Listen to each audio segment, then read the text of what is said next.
ጤና ይስጥልን ከአስራት ብሮድካስቲንግ ሰርቪስ የዕለቱን ዜና ይዘን ቀርበናል። ዋናዎቹን በማስቀደም እንጀምራለን። እስከ መጨረሻው ድረስ አብራችሁ እንድትቆዩ በቅድሚያ ጋብዘናል። በአገሪቱ ያለው የነዳጅ ቀውስ በመባባሱ ከከባድ ተሽከርካሪዎችና ትራክተር በስተቀር መደበኛ ተሽከርካሪዎች ነዳጅ እንደማያገኙ የብልጽግናው አገዛዝ አስታውቋል። በአገሪቱ የሸቀጦች ዋጋ ንረት እስከ 100% መጨመሩንም የምጣኔ ሀብት መረጃዎች አመልክተዋል። የዋጋ ንረቱ በዚሁ ከቀጠለ አጠቃላይ የኢኮኖሚ መናጋት ሊያስከትል ይችላል ተብሏል። ሰፊ መረጃው በሰዓቱ ይቀርባል።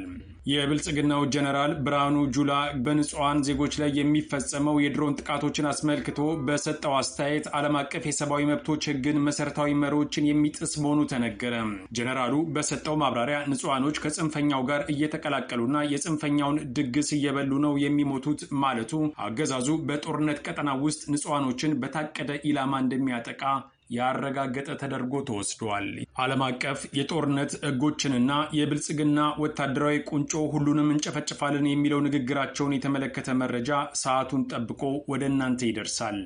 በሰሜን ወሎ ዞን ላስታ ወረዳና አካባቢው በአራት አቅጣጫ ጥቃት ሰንዝሮ የነበረው የብልጽግናው ሰራዊት በአማራ ፋኖ ብሔራዊ ንቅናቄ የላስታ አሳምነው ኮር ክፍለ ጦሮች በደረሰበት ጠንካራ የመልሶ ማጥቃት እርምጃ ከፍተኛ ሰብአዊና ቁሳዊ ኪሳራ አስተናግዶ መመለሱ ተሰማ።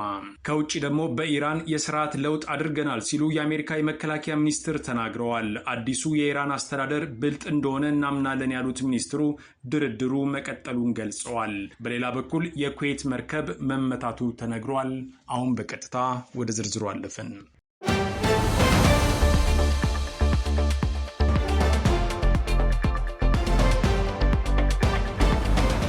በሰሜን ወሎ ዞን ላስታ ወረዳና አካባቢው በአራት አቅጣጫ ጥቃት ሰንዝሮ የነበረው የብልጽግናው ሰራዊት በአማራ ፋኖ ብሔራዊ ንቅናቄ የላስታ አሳምነው ኮር ክፍለ ጦሮች በደረሰበት ጠንካራ የመልሶ ማጥቃት እርምጃ ከፍተኛ ሰብአዊና ቁሳዊ ኪሳራ አስተናግዶ መመለሱ ተሰማ።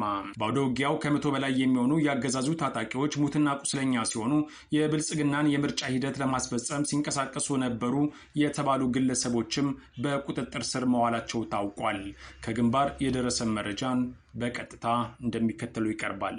በሰሜን ወሎ ዞን ላስታ ወረዳና አካባቢው በአራት አቅጣጫዎች ጥቃት ሰንዝሮ የነበረው የብልጽግናው ሰራዊት በአማራ ፋኖ ብሔራዊ ንቅናቄ ምስራቅ አማራ ቀጠና ምኒልክ ዕዝ ስር በሚንቀሳቀሱ ክፍለ ጦሮች ተመቶ መመለሱ ተነግሯል። የምኒልክ ዕዝ 303ኛ አሳምነው ኮር የህዝብ ግንኙነት ኃላፊ አርበኛ ፋኖ መምህር ቢሆኔ ቢያበይን ለአስራት እንደገለጸው መነሻውን ከብልባላ ከተማ በማድረግ ወደ ይምርሃ አቅጣጫ ሲንቀሳቀስ የነበረው የደቡብ ዕዝ 204ኛ ኮር 38ኛ ክፍለ ጦር ከመጋቢት 20 2018 ዓ.ም ጀምሮ ለሁለት ተከታታይ ቀናት በፈጀ ውጊያ ክፉኛ ተመቷል ብሏል።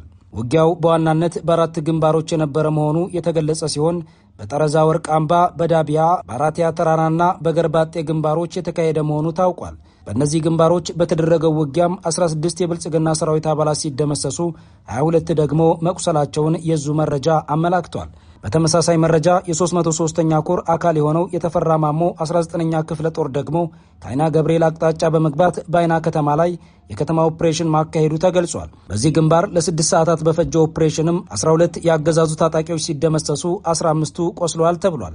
10 የቡድንና የነፍስ ወከፍ መሳሪያዎችም ተማርከዋል። በተጨማሪም ከአይና ከተማ ወደ ቋሮ በመንቀሳቀስ ላይ የነበረ የጠላት ኃይል ላይ ሶፋ ገብርኤል በሚባል ስፍራ በደረሰ የቆረጣ ጥቃትም 24 የአገዛዙ ሰራዊት አባላት መገደላቸውንና 18 መቁሰላቸው ተነግሯል። በሌላ በኩል የኃይሉ ከበደ 14ኛ ክፍለ ጦር ባስከተማ በጨረቃ በርና በላልኪው ግንባሮች የተሰነዘረበትን ጥቃት በመመከት ባደረገው የከተማ ውስጥ ኦፕሬሽን የብልጽግናን የጨረባ ምርጫ ለማስፈጸም ይንቀሳቀሱ ነበር ያላቸውን 6 ተላላኪዎችን በቁጥጥር ስር መዋሉን አስታውቋል።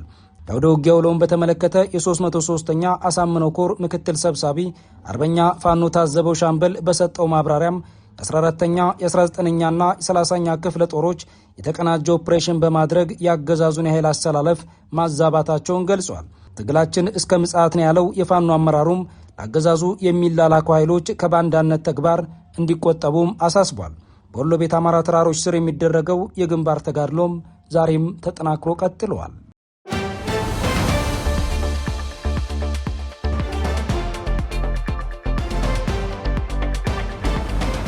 አፋብን በዳውንት ወረዳ 3 ቀበሌዎች ላይ ባካሄደው ስኬታማ ኦፕሬሽን ከ17 በላይ ያገዛዙ ወታደሮችን በመደምሰስ ወታደራዊ ንብረቶችን መማረኩን አስታወቀ። በአካባቢው የተወሰደው ብርቱ እርምጃን ተከትሎ ሕይወታቸውን ለማትረፍ በተሽከርካሪ ተሳፍረው ሲጓዙ በነበሩ ወታደሮች ላይ ፋኖ የጸረ ታንክ መሳሪያ ተጠቅሞ በፈጸመው ጥቃት ወታደራዊ ተሽከርካሪው መውደሙም ታውቋል። ተሽከርካሪው ወታደሮችን ጭኖ በፍጥነት እየተጓዘ እንዳለ ከወደ ፋኖ በተፈጸመበት የጸረ ታንክ መሳሪያ ጥቃት ተገልብጦ በርካታ ወታደሮች ማለቃቸውን ጥቃቱን ከፈጸመው በሚኒሊክ እዝ ከ106ኛ ኮር መረጃ ለማረጋገጥ ተችሏል።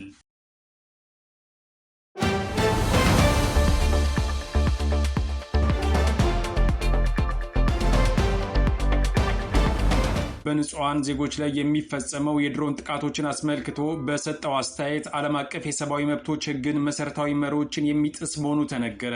ጀነራሉ በሰጠው ማብራሪያ ንጹሃኖች ከጽንፈኛው ጋር እየተቀላቀሉና የጽንፈኛውን ድግስ እየበሉ ነው የሚሞቱት ማለቱ አገዛዙ በጦርነት ቀጠና ውስጥ ንጹሃኖችን በታቀደ ኢላማ እንደሚያጠቃ ያረጋገጠ ተደርጎ ተወስዷል።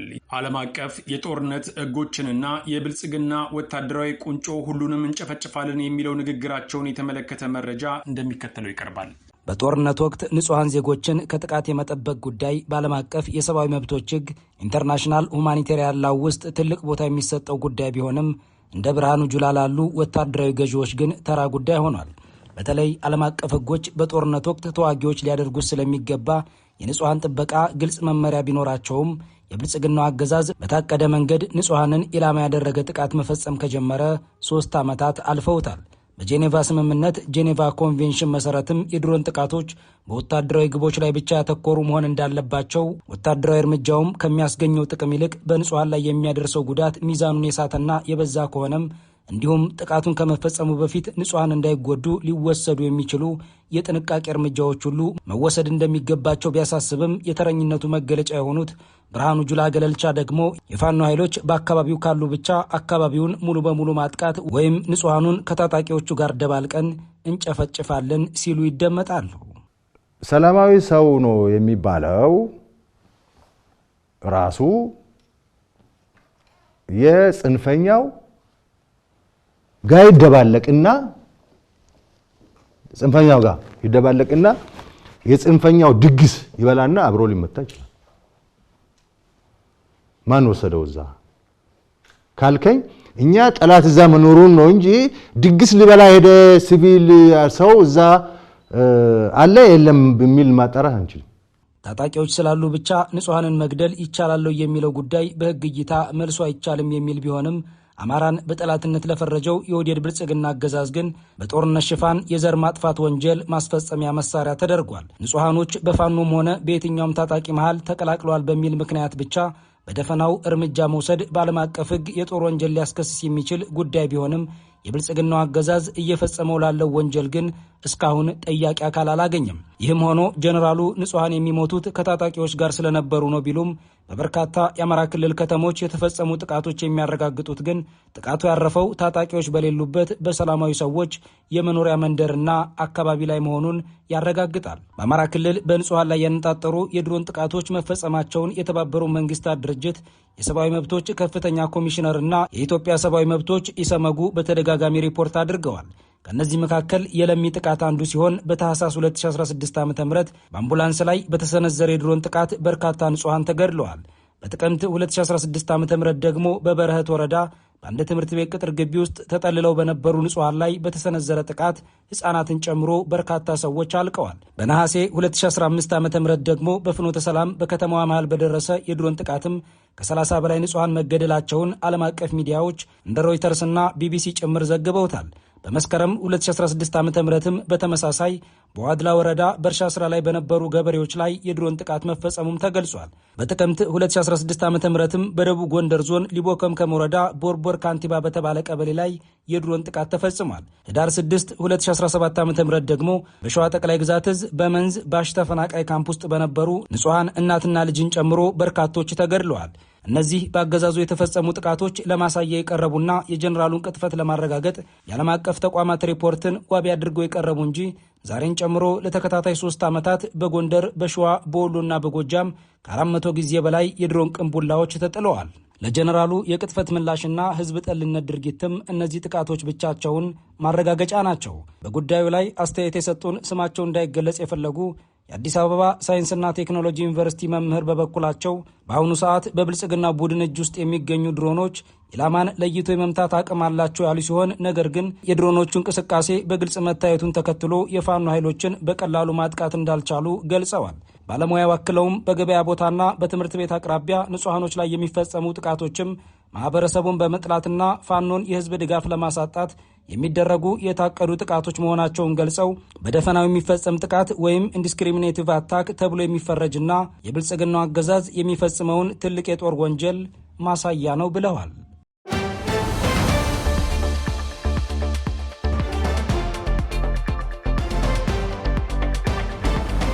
የብልጽግናው አገዛዝ የነዳጅ ቀውስ አሳሳቢ በሆነ ሁኔታ ቀጥሏል። ሰው መንቀሳቀስ አቅቶታል። የሸቀጦች ዋጋ ከእጥፍ በላይ ጨምሯል። የሀገሪቱ የነዳጅ መጠባበቂያ አደጋ ውስጥ የገባ ሲሆን ከተወሰኑ ሳምንታት በኋላ አዲስ ነገር ካልተፈጠረ በስተቀር ነገሩ ከቁጥጥር ውጪ መሆኑ አይቀርም እየተባለ ነው። ቀውሱን በሚገባ ያመነው አገዛዙ ከዚህ በኋላ ነዳጅ የሚያገኙ አካላትን ብቻ ይፋ አድርጓል። ከነዚህ ውጪ ያሉ ተጠቃሚዎች ባሉበት እንዲቆሙ ተጠይቋል። ነዳጅ ማግኘት የሚችሉት ራሱን ነዳጅ የሚያመላልሱ ከባድ መኪናዎች፣ ሸቀጥ የሚጭኑ ተሽከርካሪዎችና ትራክተሮች እንደሆኑ አገዛዙ አስታውቋል። ከዚህ መግለጫ በኋላም መጀመሪያም በነዳጅ እጥረትና ተያያዥ ጉዳዮች ሲታመስ የቆየው የብልጽግና ኢኮኖሚ ወደ ከባድ የቀውስ ምዕራፍ ለመሸጋገር ተገዷል ይባላል። አጋጣሚውን በመጠቀም በአዲስ አበባ ከፍተኛ የዋጋ ጭማሪ የታየ መሆኑን ጉዳዩን በቅርበት የሚከታተሉ ታዛቢዎች አጋልጠዋል። በተለይ የግንባታ ዕቃዎች 100% በአንድ ጊዜ የጨመሩ ሲሆን ተያያዥ የሚባሉ ምርቶችም እየናሩ መሆኑ ተሰምተዋል።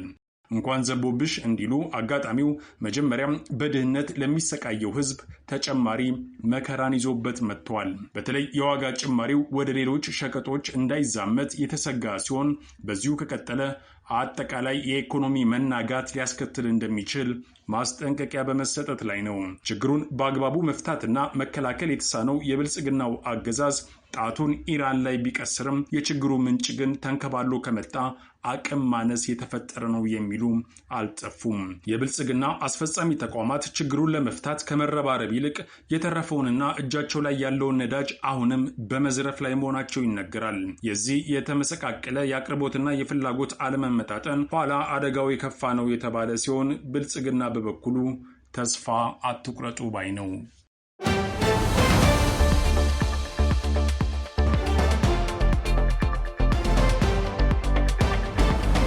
የአሜሪካ መከላከያ ሚኒስትር ፒት ሄግሴት በሆርሙዝ ወሽመጥ በኩል ከዚህ ቀደም ከነበረው በበለጠ መርከቦች እየተላለፉ መሆኑን ተናግረዋል።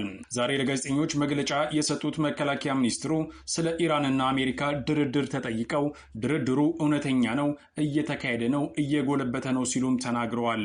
በኢራን የስርዓት ለውጥ ተደርጓል ያሉት ፒት ሄግሴት የአሁኑ አስተዳደር ከቀደመው በበለጠ ብልህ ነው ብለዋል። ከፕሬዚደንት ዶናልድ ትራምፕ ጋር ስምምነት ላይ ካልተደረሰ ግን በኢራን ላይ የሚፈጸመው ጥቃት ተባብሶ እንደሚቀጥልም አስጠንቅቀዋል። በመግለጫው ማብራሪያ የሰጡት የአሜሪካ ጥምር ኃይል ዋና ኃላፊ ዳን ኬን 150 የኢራን መርከቦች መውደማቸውንና በ30 ቀናት ውስጥ ከ11,000 በላይ ኢላማዎች መመታታቸውን ተናግረዋል። የመከላከያ ሚኒስትሩ በበኩላቸው በቅርቡ የአሜሪካ ወታደሮች እንደጎበኙ ጠቅሰው ስራቸውን ለማጠናቀቅ ጉጉት አላቸው በማለት ገልጸዋቸዋል። በአፍጋኒስታንና በኢራቅ ከታየው የወታደሮች ስምሪት በተለየ ሁኔታ ወታደሮቹ የተነቃቁና ተልዕኳቸው ላይ ያተኮሩ ናቸው ሲሉም የመከላከያ ሚኒስትሩ አወድሰዋቸዋል።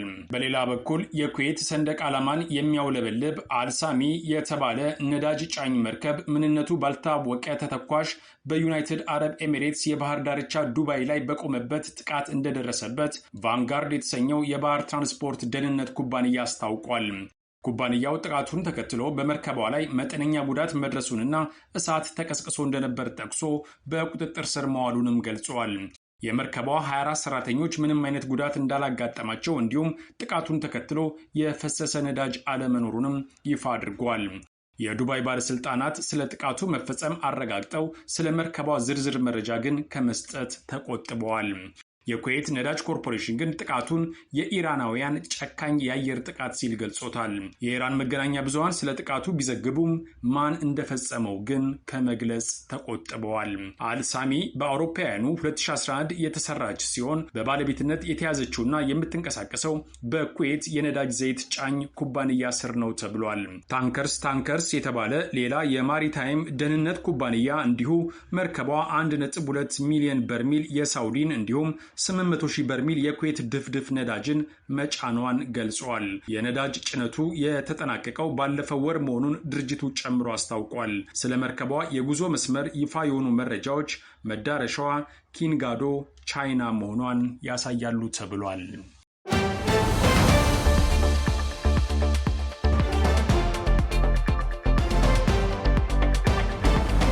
ከአስራት ብሮድካስቲንግ ሰርቪስ ለዕለቱ የነበረን ዜና ይህን ይመስላል። አብራችሁን ስለነበራችሁ ከልብ እናመሰግናለን። በያላችሁበት ሰላም